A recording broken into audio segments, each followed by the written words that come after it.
up, Whole Women's Health of McAllen has served residents for over 15 years. We tell you why the opposition of the clinic remains heavy. Plus, a Brownsville student feels that UTRGV favors one campus over the other. And after affecting nearly 1 million employees nationwide, the longest government shutdown reopens.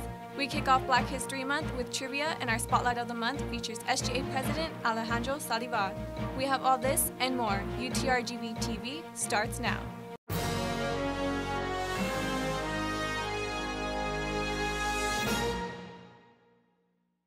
Thank you for joining us on this week's UTRGV-TV edition. I'm Ileana Luna. On this week's top story, Whole Women's Health of McAllen has served residents for over 15 years.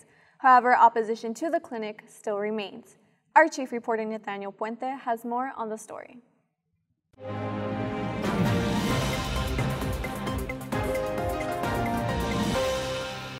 Pro-choice and pro-life demonstrators gathered in front of Whole Women's Health of McAllen to express their beliefs over the abortion issue. Regardless, if someone doesn't want a pregnancy, they're going to try and terminate it. I know that biblically speaking, it's wrong. Murder is wrong. We don't want to do that. All of this amidst a recent decision by the New York Senate to change the state's abortion laws. The bill states an abortion may be performed at any time if it is necessary to protect a patient's life or health. For the pro-life group, it was their annual Walk of Life, a religiously charged event that shows support for their side. The child in the mother's womb is a product of love, it's a gift of God, and that child, person in the womb, is another human being. Although opposition is strong, Whole Women's Health of McAllen puts an extensive effort to make sure that their patients get the proper treatment.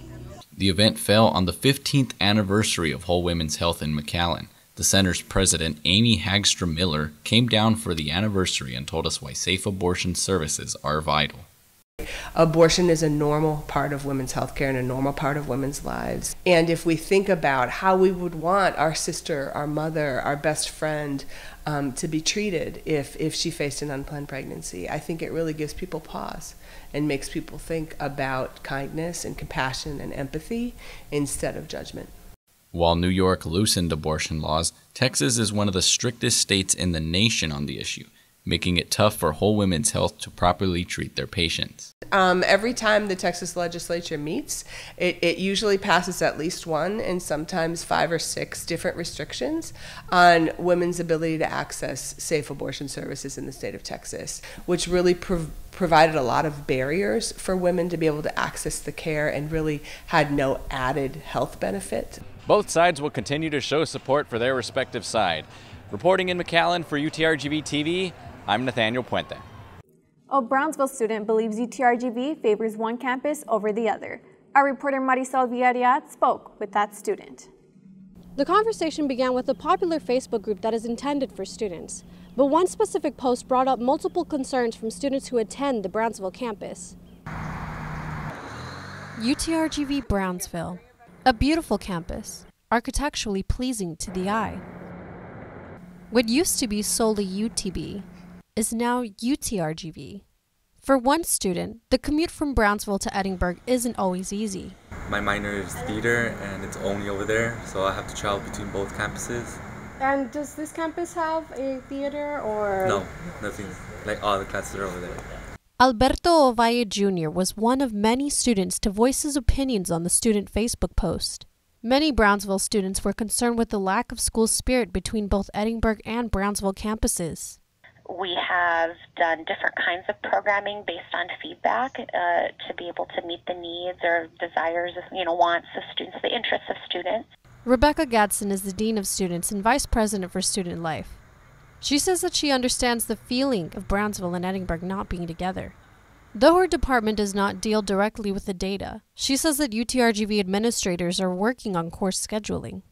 That is a process. We're going to need a team of people to continue to look at how we maximize all assets and resources in a way that fully engages all members of our campus community. Our goal is to make sure that we're doing things as equitable as possible. Delma Olivares, the Associate Dean for Student Involvement, also agrees with Gadsden. Olivares says she is confident with the departments that are in charge of addressing the specific concerns of students. For Ovalle, though he goes back and forth between campuses, he understands that UTRGV is still adapting to the merge of colleges. Ovalle says besides the hassle, it's worth it. I think both campuses are great. I have classes on both campuses. You know, they're different, but for me, I think if you don't go to both campuses, you're not really a UTRGV student. The university highly encourages for students to get involved, so if you want to see change, be the change. In Brownsville, Marisol Villarreal reporting for UTRGV-TV. The longest government shutdown in U.S. history has affected nearly 1 million federal employees nationwide and thousands locally. Our reporter Rosia Villalobos has the details. On January 25th, President Trump announced a deal to temporarily reopen the government for 3 weeks. This comes after more than 800,000 federal employees have missed 2 full paychecks. One of the agencies impacted was U.S. Customs and Border Protection. Although the shutdown affected him and his home, Jason Montemayor, a CBP supervisor, says he is grateful for the support he and others have received from the community. We're just really thankful to all the businesses and the community members and the citizens. Shows what a tight-knit community we are here in the RGV. Montemayor recently received his missed paychecks, but he fears what further measures he would have to take if the government were to shut down again. This 2-week shutdown definitely taught us some lessons, and now we need to make sure that we put a little bit more money away. We're just barely catching up on all our bills, and for it to happen again back to back would be really difficult. Following the reopening of the government, the Congressional Budget Office released a report detailing the partial shutdown's effects. The report reads in part, "The shutdown dampened economic activity mainly because of the loss of furloughed federal workers' contribution to GDP, the delay in federal spending on goods and services, and the reduction in aggregate demand." UTRGV economics professor Marie Mora says the shutdown is likely to stunt the long-term growth of the economy due to fewer federal workers feeling confident in investing. If I was thinking about buying a house, I might be less likely to do so now and wait to see how things go. Another major loss in revenue during government shutdowns, said Dr. Mora, is fewer people vacationing. Like with our national parks and museums, if those are shut down, then people who might have been planning on a vacation may do a staycation instead. And so instead of going to hotels and restaurants elsewhere, they just may stay at home. President Trump declared the shutdown on December 22nd because he was unable to reach a deal with Congress and the Senate to fund his campaign promise of a border wall. In a recent interview with CBS, the president said that unless he receives a fair deal from Congress, he will consider shutting down the government again on February 15th or declaring a national emergency. Reporting in Edinburgh for UTRGV-TV, I'm Rocio Villalobos. And here's this week's police reports.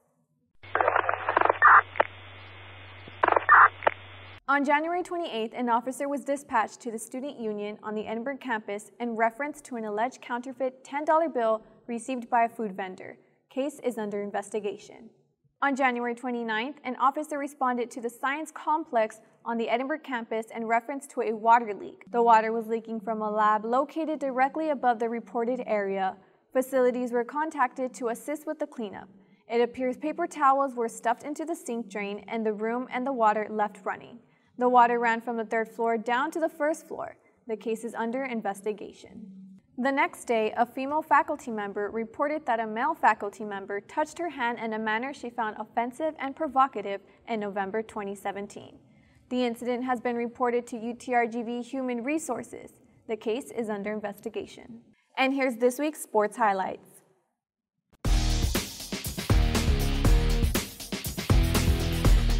For this week's sports highlights, men's soccer coach Paul Lease was inducted into Coker College Athletics Hall of Fame Saturday, February 2nd. 2011's Coker men's soccer team was led by Lease and is the 5th athletic team to be inducted into the Coker's Athletic Hall of Fame. Lease says he knows how hard the team has worked in 2011 and the sacrifices each player made that contributed to their success, and is ranked number 1 in the Southeast region and ranked number 5 in the nation. Moving forward, we have women's basketball make its second big win of the season against Kansas City on Saturday, February 2nd. Girls Madison Northcutt, Megan Johnson, and Idle Turk led the team to a 75-56 big win. And lastly, men's tennis faced Baylor University Sunday, February 3rd, where UTRGV lost 0-4. That does it for this week's sports highlights, but to keep up to date on full schedules and tickets, Visit goutrgv.com. Reporting for sports, Ileana Luna. February 1st kicks off Black History Month.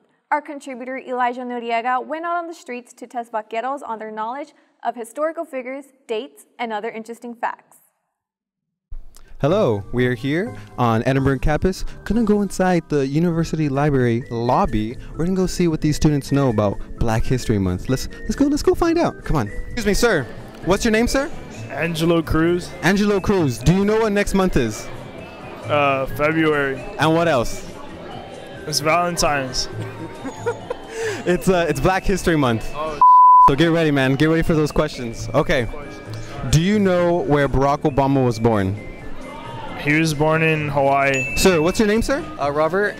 Robert, can you tell us anything about Martin Luther King Jr.? He was a great man, I think. That is exactly, yeah. Do you know who Harriet Tubman is? Yes, she was the one with the Underground Railroad, and she saved like 1 million, well, not 1 million, but a lot of slaves. That is good. That is a great answer. Do you know who Harriet Tubman is? I've heard of him. No, I don't. I'm so sorry. Do you know what the NAACP stands for?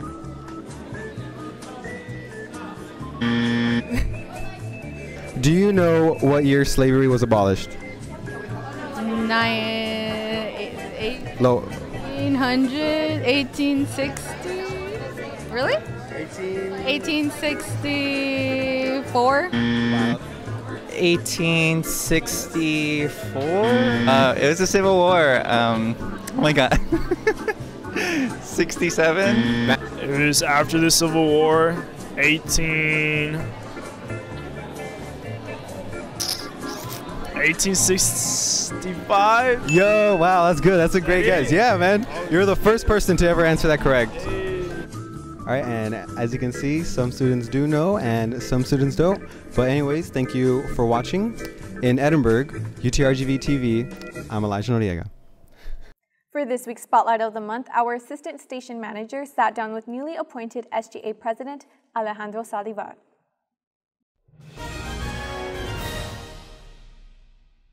Welcome back to another Spotlight of the Month, and for this Spotlight, we've invited the newly appointed SGA President Alejandro Saldivar. Thank you so much for being here with us today. Thank you for inviting me. So, we're just going to be talking about a little bit about what he plans to do as the president for the Student Government Association, but we will also be talking about his background, what he's done in the past. So, we want to know more about you. Could you tell us more about your major and what you plan to do after college? Sure. So my major is accounting. I'm currently a senior. And one of the things that I want to do after college is work as an attorney, as an immigration attorney. Because I really want to help people have the opportunity to immigrate to the U.S. I think that's a very great thing for us.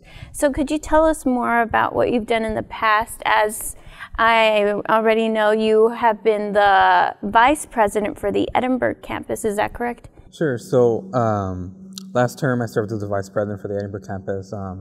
Along with my team, some of the things that we advocated for included more options for students wanting to purchase parking permits at a discounted rate, and also transportation shuttles for students who were waiting on transportation via the shuttle. I also served on the University of Texas System Student Advisory Council, and there I served as the Affordability Committee Chair. So some of the things that we advocated at the system level were increased access to open educational resources. So one of the things that we believed affected students, not only here at the university, but also as a whole state in Texas, was the rising prices in course materials that students have to purchase for all the courses. So there are various systems in the nation that have what's called an OER repository. So basically, their professors modeled their classes around course materials that are available and out there for students to just kind of get for free. So I think that's one of the options to combat rising prices in course materials. And also, the other thing that I also advocated for was increase financial transparency at institutions. So I think it's very important for students to have easy access to information about where their student fees are going through and what programs are funded by it. Exactly, and I believe like everybody wants to know about that. Everybody wants to know where our money is going to and what it's sort of funding. So now that you're president, what do you plan to do? What sort of concerns do you plan to address? Sure. So there's a number of things that I want to advocate for as SGA president, ranging from campus equity to improving academic advising to improving student experience in their classrooms, such as ITV courses or online courses. But one of the overarching things that I want to improve is communication between administration and students. Far too often I see administration putting some changes such as a fee increase or maybe a policy change. And students don't really hear about it until maybe after it's already been in place or maybe like a few days before, right? Mm-hmm. So one of the things I really want to do is implement a culture of administration going towards student votes when they want to like increase a fee or change a policy. So another thing that I was working on in my term as vice president was referendum guidelines. So basically what a referendum is a student vote on a certain policy. So that's one of the things that I really want to push. Yes, and is there anything else you would like to add, any sort of message you would like to say to the student body now as newly appointed SGA president? Sure. So SGA is a great opportunity to build up your leadership skills, build up your communication skills, and also if you do have a lot of ideas on how to improve the university and how to make change, it's also a great way to express those ideas and get connected with other people that have ideas on how to make change and how to improve the university. So if there's any students out there watching and wanting to join SGA, I'd highly encourage them to go to utrgv.edu/join-SGA, and that'll take you directly to our application. Okay, well thank you so much, Alejandro. Thank you so much for being here with us today. This is our Spotlight of the Month.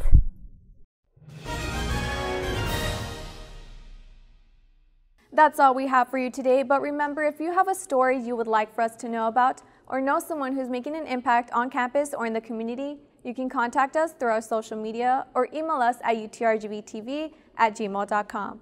We have community and UTRGV news for you every week. See you next time.